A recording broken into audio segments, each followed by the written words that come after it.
this is Beat It with Joe, and you're listening to Joe Mountford. The show is about mental health for athletes and coaches. This podcast is for athletes, up-and-coming athletes, and for all their support staff and those that are passionate about player wellness. As a Gallup strengths coach, therapist, and mindfulness coach, I interview professional athletes, coaches, and those others who are working with them. I believe that mental health is vital for performance. On the Player Wellness Program, I assist individuals to discover their mental strengths using the Clifton Strengths Assessment. Setting goals doesn't just happen at the start of the program, and achieving goals doesn't just happen because they were set. We work on their objectives and reassess them as circumstances occur. I introduce them to skills such as meditation, breathing and yoga to help manage performance anxiety, stress, pressure, motivation, expectations, and life on tour or in competition. I also offer therapy when they feel they need it.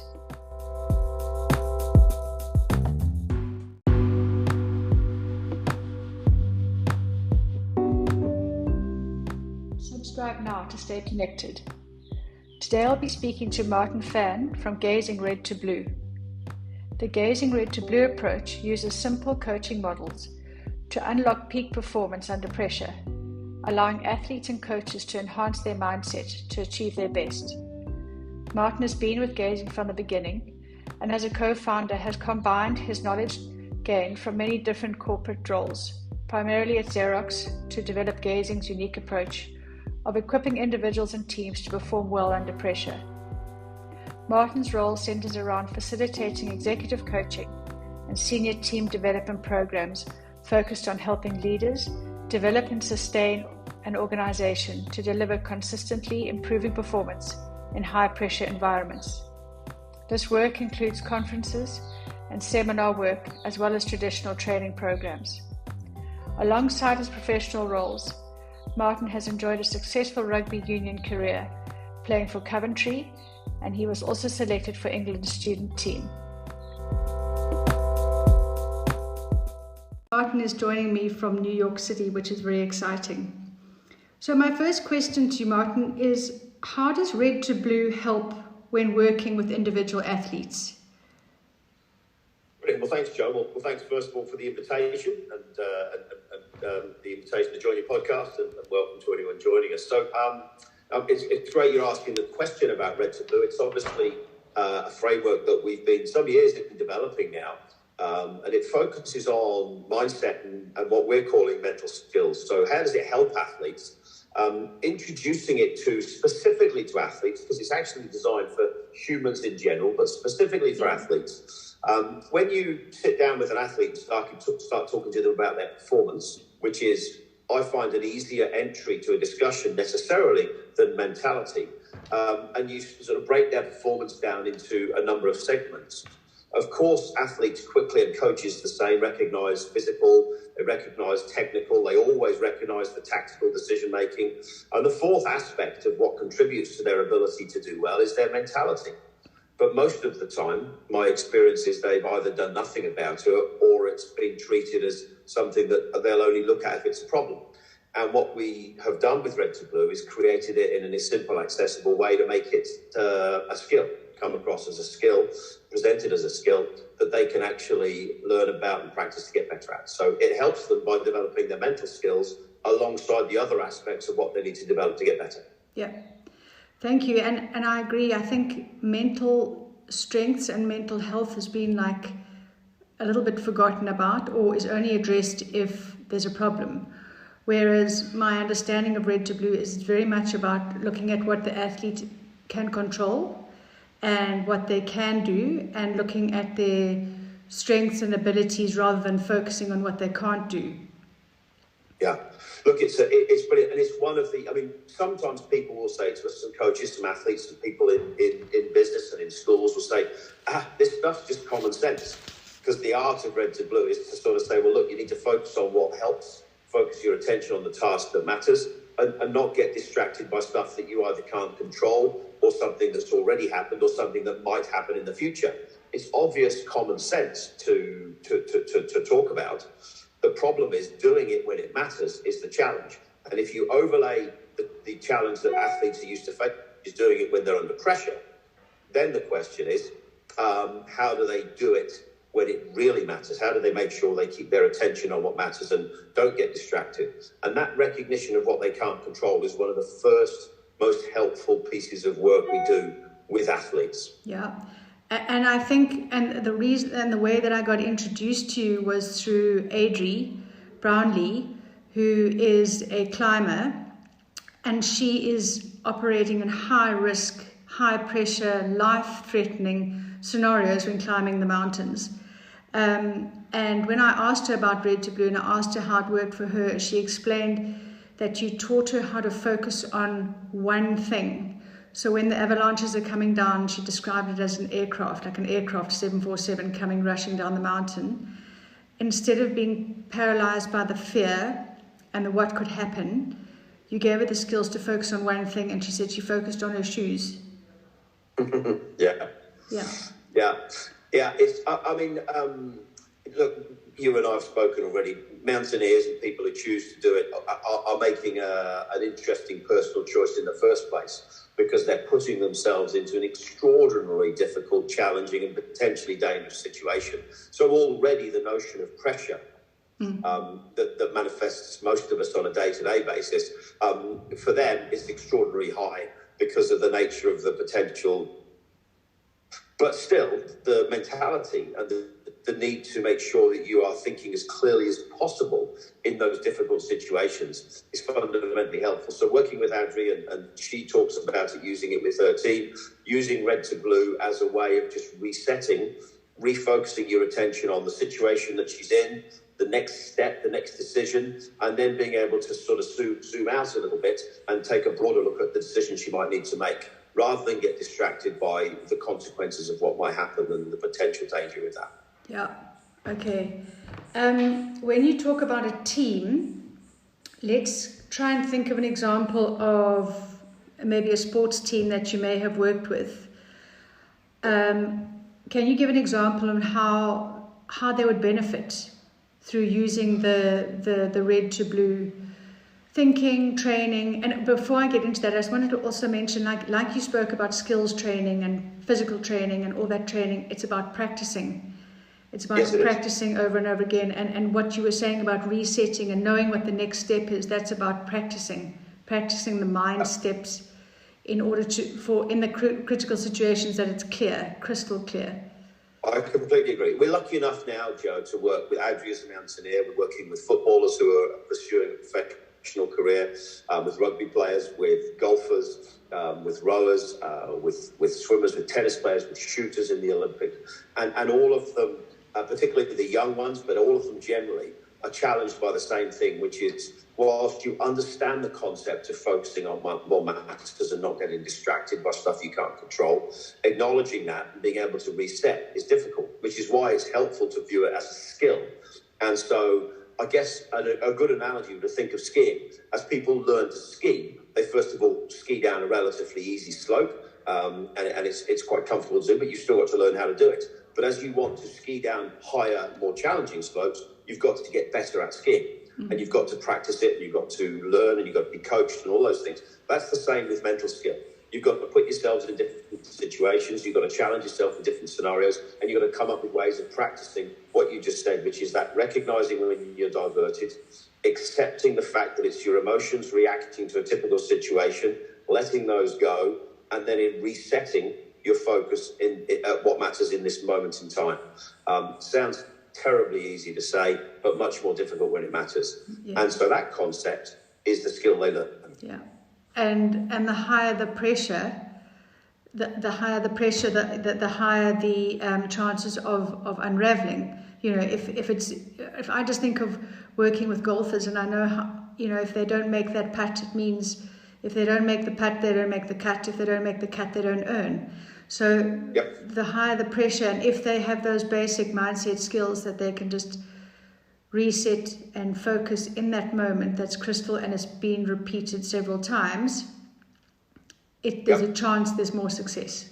There's a better outcome. And in individual sports like shooting, like tennis, like golf, Like many of those sports where there's an individual moment, just learning that mental skill and those critical moments, 18th green on a Sunday afternoon when there's X million rand for up to grabs, that 10-foot putt that you putt 99 times out of 100 takes on a different feeling. And acknowledging, preparing your mental steps for that, not just the putting technique, will be an important part of preparing to be able to apply your mentality in the most helpful way. But you asked a question about how do you engage groups and teams, and that's another level with this, because it actually opens the door to mindset for coaches and for players in teams in a way that it's never been done before. Because rather than being sent to see, I'm going to put inverted commas, the doctor, in a way that says there's something wrong that you need to fix, now mindset is introduced in a way that says this is a common framework and a common language and a common simple, I've got it here, there you go, a common simple way of understanding what's going on in our heads, the impact of us individually, collectively of pressure, unhelpfully how we might react, and how we can build an individual and collective mentality to make sure we stay on task. And probably the best known team that uses it and has used it for 10 years is the New Zealand All Blacks. And they've won 2 World Cups, so it's been successful for them. They didn't win the last one. But of course, in a competitive sport like rugby, you won't always guarantee success. And we did some great work with Namibia on the same continent, just up the road from you. Fantastic. And they, for a half a game against New Zealand in the Japan World Cup, had an unbelievable mentality of staying on task and staying in the game, which is no mean feat when you're a developing nation like Namibia. And that was just in rugby. Yeah, and I think, Martin, we talk the same language in the sense of I use Clifton strengths. So you're looking at people's strengths, and by doing their strengths and doing what you do, is that individuals understand how they can be the best version of themselves. When they've got that vocabulary, they can describe to their teammates how they can be the best versions of themselves and how their teammates can help them be the best versions of themselves, and vice versa. So you've got a winning formula if everybody knows what steps they need to take in order for the best outcome. And I think we've spoken about this before. If the coach knows that this is how I can get the best out of this player, so much time is saved and communication is clearer, right? So when coaching the individual, they've got a better vocab, and then when coaching the team, they can join those links in a far more natural flow way. And also, it's understanding not everybody's good at everything. And you're not trying to make their weaknesses better. You're just trying to put all that you have successfully together. Yeah.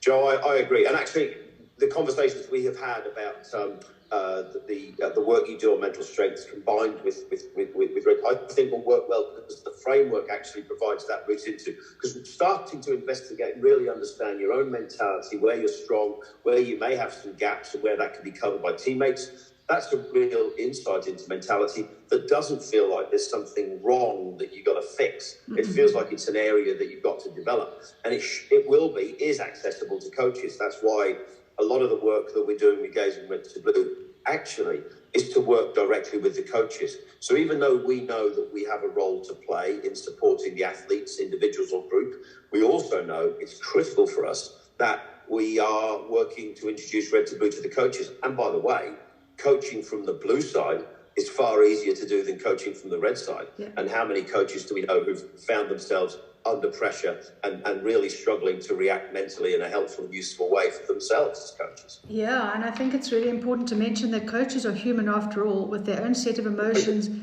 and external pressures. So if their mental health is accurate and clear and supported, and they've got a support system around them, they can be the best version of themselves, and in turn the team will benefit hugely.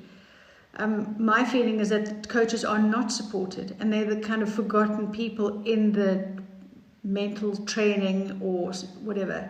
So I just think it's important that they know that there is help available, and this type of thing would be hugely beneficial to them. Yeah, Joe, I agree. I mean, we found one of the things that we've designed and continue to try to work to make better is that Red2Blue has to be, first of all, it has to be accessible. So although we're unpicking what is potentially complex, and there's some neuroscientists who've really looked hard at what we do, and there's lots of good neuroscience to support the notion of red to blue thinking and things like that. But do you need to know it as an athlete or a coach? It needs to be accessible, which is what red to blue is. The next thing is it needs to be practical. Yeah. For a coach, for an athlete, for one of the support team, how do I use it in the moment? And then what can I do because I'm pursuing an elite performance level? What can I do to prepare and review? But the first application for us, in our experience, has to be we have to use it in the moment. People have to use it when they need it, when the pressure's on. Yeah, and I think that's what made it attractive for me when I heard about it, was working with golfers. I can give them all the skills of the therapy and the Clifton Strengths and the breathing and the meditation and all of that I do to help them. But in the moment, like when there's that pressure situation, what can they do? And I just think this red to blue is something that is just, it's clearer, it's concise, it's simple, and they can translate it into a practical outcome. So I love that. I want to ask you, what brings you the most joy when working with high performance people? Like my vibe is athletes, but with you it's broader than that, it's corporate. What brings you the most joy? Look, the biggest thing for me is people being able to pick red to blue up and make it and say, this has made a difference to me. And athletes are a great place to start very often because they've got a reason for starting to learn about mentality. And I had a lovely piece of feedback in a corporate session we did from a young lady the other day who she had played professional football for a number of years, played twice for England, played twice for England in World Cups in the early years of women's football. And I didn't know that was what she'd done. She just said to me at the end of the session, we did a 2-hour introduction and they did some work. She said, for the first time, I've had mentality introduced to me in a way that I understood what's been going on with me and at those moments. And I wish we'd known about this when I started my playing career. And when you get that sort of feedback, that's a genuinely big moment. Now, I'd like to get earlier. So my other great joy is taking it to young kids. And in just up the road from you, in Soweto, we did a fantastic session with the rugby club in Soweto where we just got everybody sitting under a tree for about 2 hours, all the players, and we just introduced red to blue, and they all walked away with a map. And these were kids from 6 or 7 years old up to the age of people playing.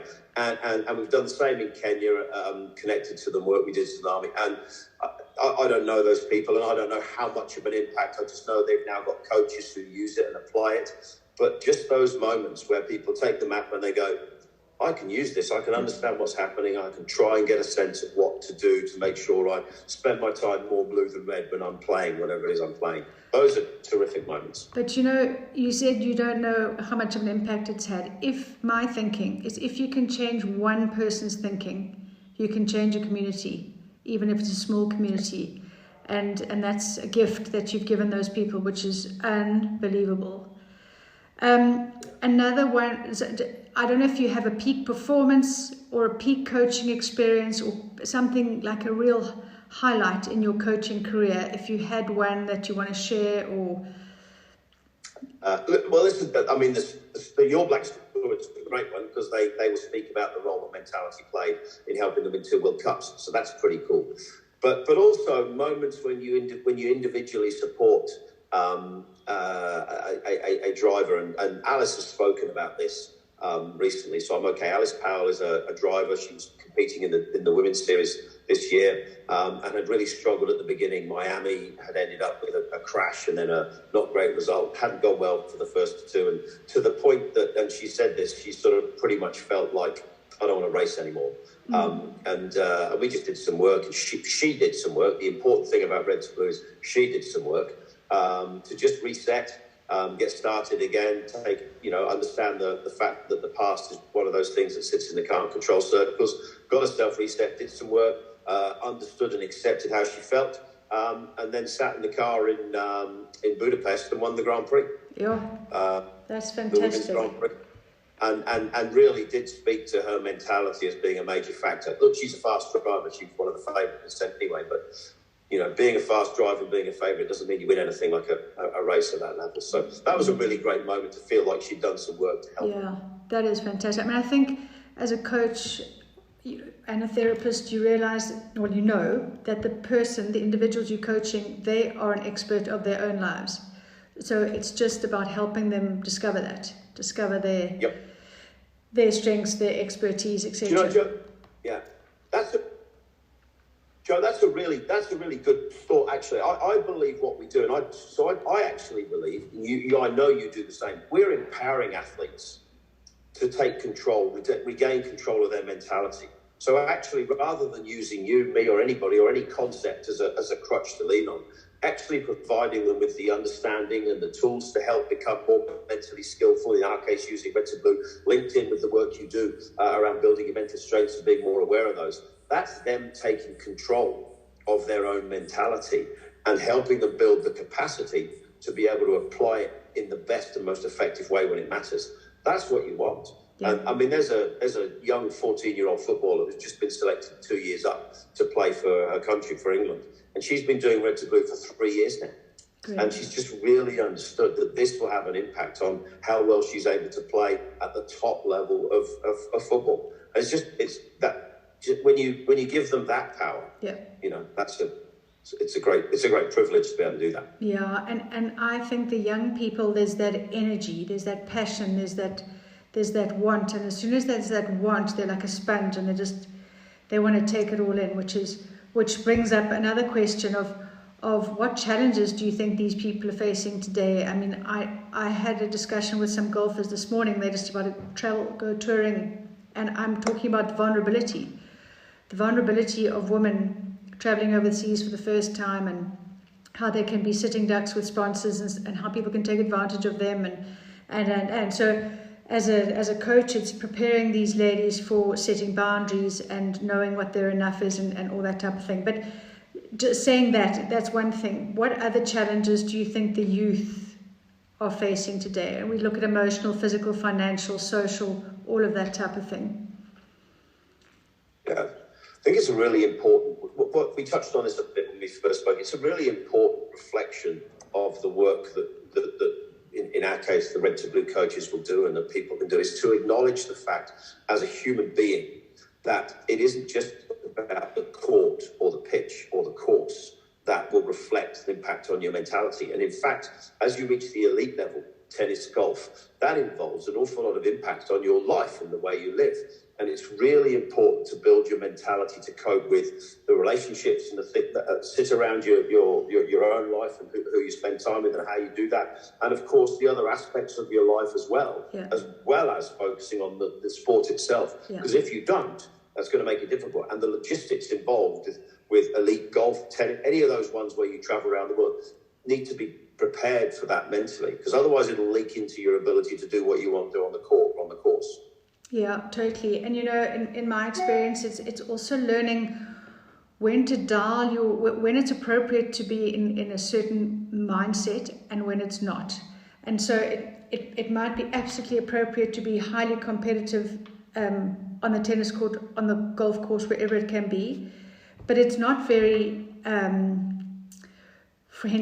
user-friendly in a family setting or in a relationship or with your friends. If you're going to compete against those, it's going to be destructive. So again, it's the self-awareness to understand when it's appropriate and when to dial it down. And that comes with coaching and maturity and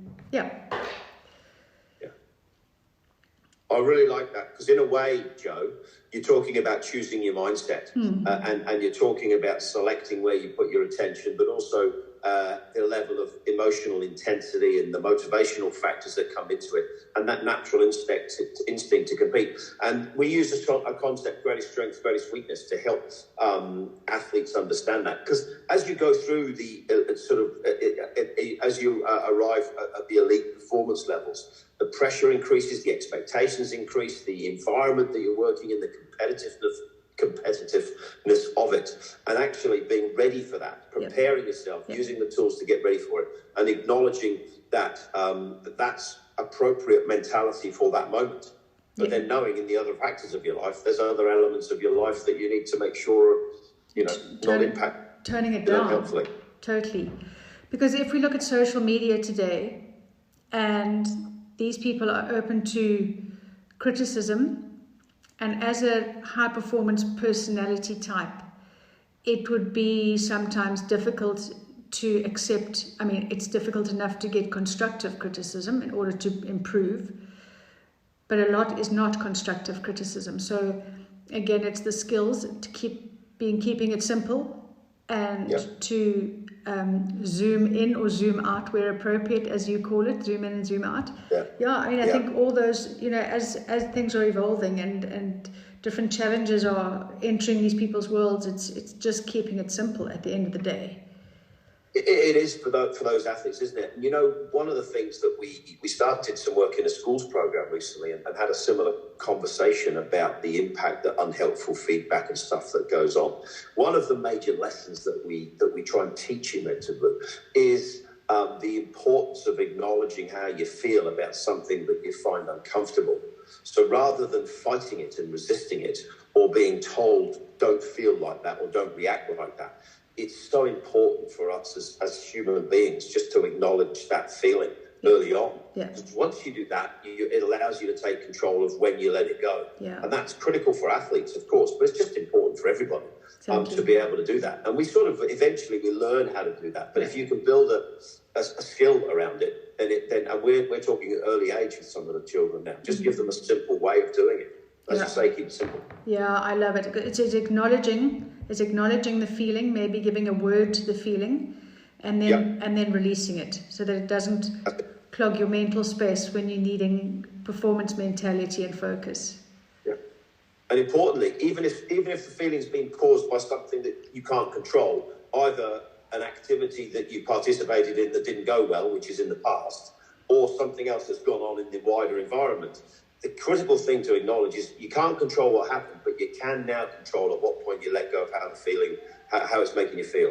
But you've got to acknowledge that. That can be done quickly when it needs to be, or it can take a little bit of time. But once you are empowered with the choice, that's an important thing for athletes, because then you can move and you, as you say, clear your space, clear your mind to make better decisions about what to do next. Yeah, I love that. Like I worked in addiction for a while, and I used to use and I still use it, as your head as a parking lot. And when your mind is full of cars, lorries and motorbikes, there's no space for anything else. So it's being able to empty the parking lot of the little things and then the big things, which opens up space for positive, clearer thinking, and performance thinking in what we do. Yeah, exactly. Because you're right. I mean, we know we've spoken about we're working both ends of the mindset rather than separate mentality. Just think of it as a continuum. And at one end of it, you've got all of the quite appropriate, quite very real needs for mental health and mental health support, and links to addiction are some of those things that will drive out that requirement. If you keep chugging along that continuum, you'll eventually get to the desire to do well, the mindset needed to do well, and eventually you get to those people who have the talent and the capability and the desire to do well at whatever sport or activity it is, and being able to think clearly at those critical moments and clear your mind enough so that you're informed with the information you need and you can apply the skills you need at those core moments. It's worth its weight in gold. But it sounds so easy to say, but so often you see at critical moments that people aren't able to do that. Yeah, and it's practice. It's practice and repeat. Yep. Absolutely. Okay, but thank you so much for your time. And thank you for your incredible knowledge. And I will leave your details in the podcast. If people want to contact you, follow you on Instagram, it'll be on Gazing, right? Your Instagram. Gazing Red2Blue, so please do leave it and it'll be great. And you and I have spoken. My view is there's 8 billion people in the world who could benefit from Red2Blue. So there's a long way to go. But we've started well, and if we can get really great coaches like yourself and people who already understand the concept and the framework and the context with which it's being applied, great teachers, great coaches, we'll get to athletes, we'll get to young people, and we'll get generally to people. So make a big difference. So thank you for the invitation, Jo. No, thank you for your time. Cheers, Martin.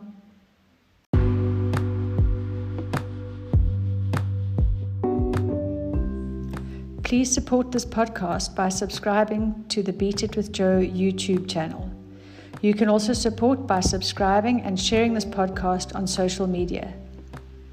please subscribe to the Beat It with Joe Instagram account.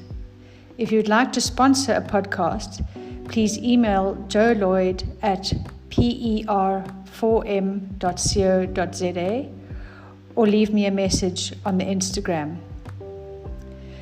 The Beat It with Joe podcast is for general information purposes only and does not constitute the practice of psychology, psychiatry, dietetics, or other professional health.